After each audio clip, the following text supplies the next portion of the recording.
So hey guys, and thanks for joining me for another video. Welcome to the Random Watch Dude channel on a glorious summer's day here in Auckland in New Zealand in the southern hemisphere. Yes, it is the middle of summer here, despite the fact most of you that watch my channel are in the northern hemisphere and you're probably freezing your nuts off right now. But here, it's gloriously hot, it's 25 degrees, and I'm wearing my Omega 2254.5 Peter Blake Seamaster, the best Omega that Omega ever made.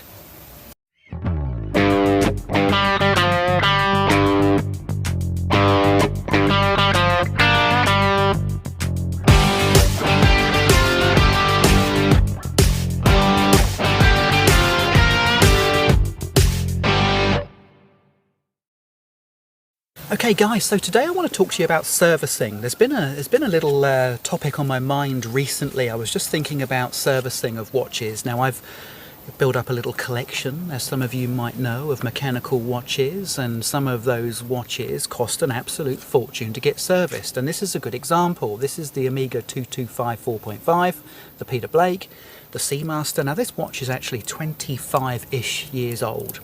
25 years-ish old. It came to me about 18 months ago. I bought it second hand from Corano 24. I bought it from Japan from a dealer that I buy a few watches from now. There it is. I'll just put it back on my wrist. Gorgeous watch. Beautiful watch. I bought this watch about 18 months ago and it was running about 4 seconds a day slow.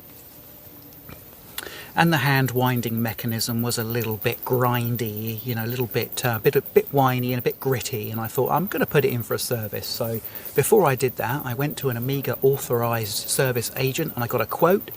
And I nearly fell over and banged my head on the way down at the shock of the price that I got for the service, which is a significant amount of money, guys. Now, I didn't have to, but I got a new sapphire crystal put on this watch at the same time. But that service cost me, I think it cost me about 1,300 New Zealand dollars, which is about, what's that, about 700 or 800 US, about 600-700 Great British pounds.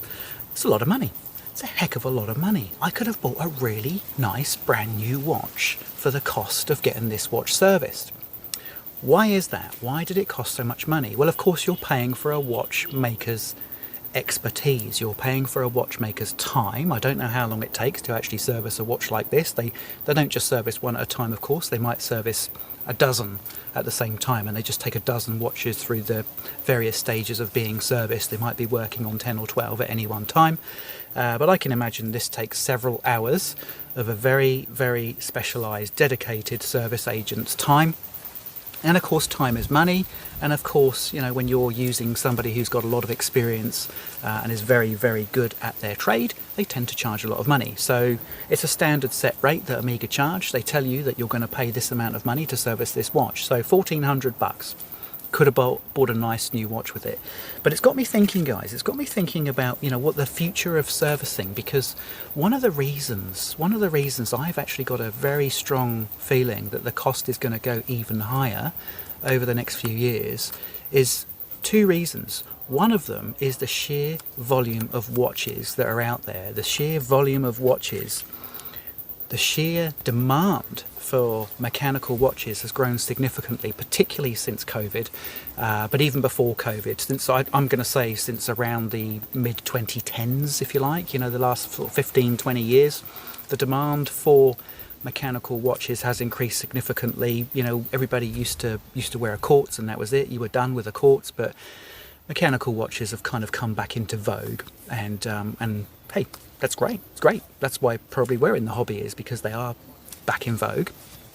But what it means is there's a hell of a lot of watches out there, and at some point they've all got to be serviced.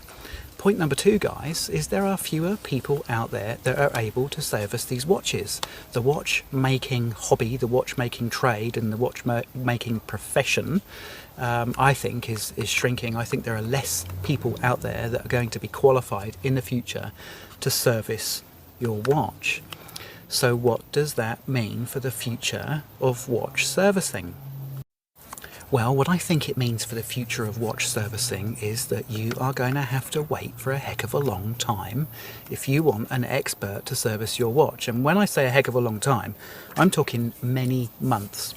I'll give you an example. I had a Seiko 6105 years ago. I bought a Seiko 6105, and I decided to put that in for a service. And I put it into a local Seiko authorised service agent, and I waited 4 weeks to have that watch serviced, and it cost me 180 New Zealand dollars.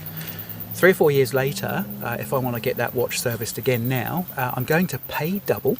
It's doubled in price in the last 3 or 4 years to get that watch serviced, and I'm going to wait twice as long. I have a friend who's got a watch who's just sent it off to be serviced. He's just been quoted 16 to 20 weeks to have a fairly straightforward service done. This particular watch, I waited 12 weeks exactly to have this watch serviced. And guys, I think the problem we're going to face here as watch enthusiasts is that we are going to start waiting an awful long time to have our watch serviced. One of the big worries for me is the likes of Rolex and Omega in particular. As examples, they do not make easy to service movements.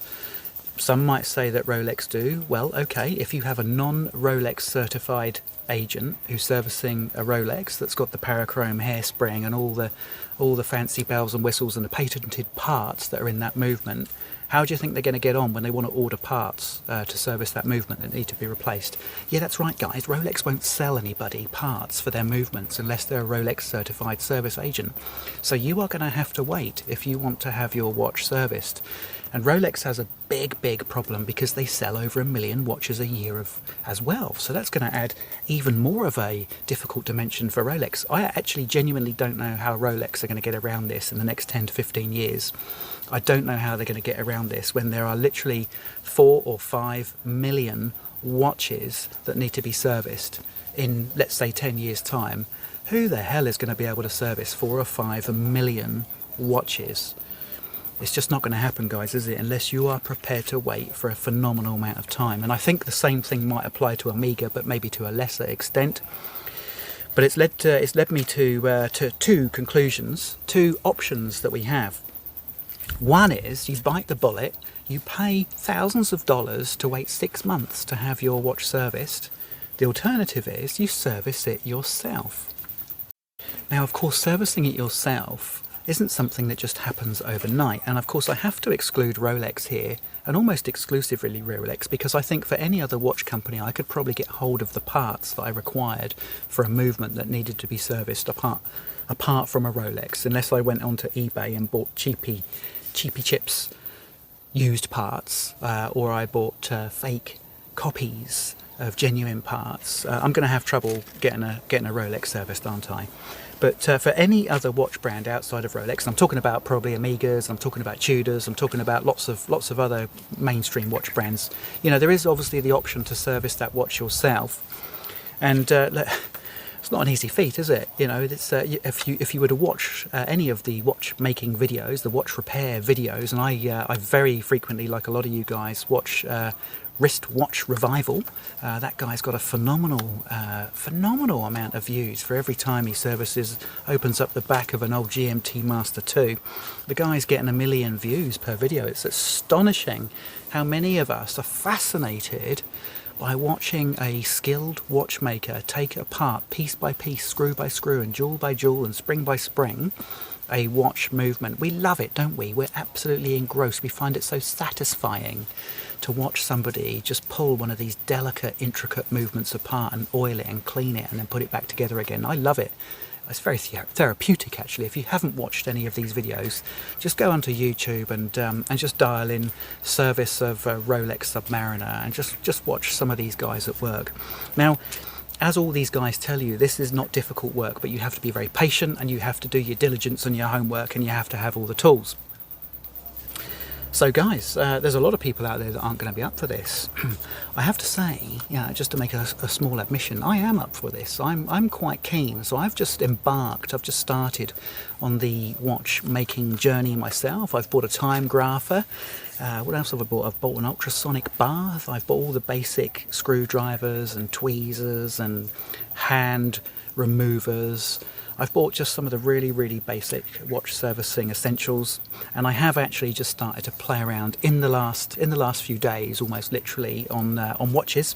And I'm starting on the cheap watches. I'm not going to take this thing apart anytime soon, but I am starting to embark on the watch servicing journey myself, because I think it could be fun. I think it could be a really good next step, if you like, in the watch collector's journey, in my watch collecting journey.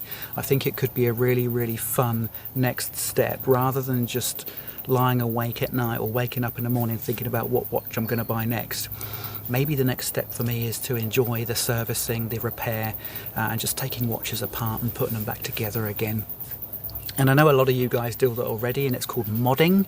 You know, when you remove a hard Lex crystal and you replace it with a sapphire one, or you take out a black bezel and you replace it with a Pepsi one. That's a good place to start, isn't it? Because it helps you build confidence. We call that modding. And of course the next step up from that is to actually start taking things apart and cleaning them and putting them back together again, and dabbing in a little bit of oil, putting it on the time grapher and regulating it.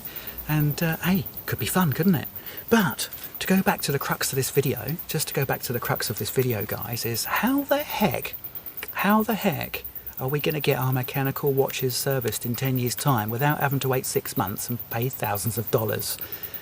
Leave your thoughts in the comments, guys. This is just a little ramble from me about the future of watchmaking and the future of servicing. Let me know in the comments what you think. Thanks for watching the video, and I look forward to seeing you on the next one. Cheers.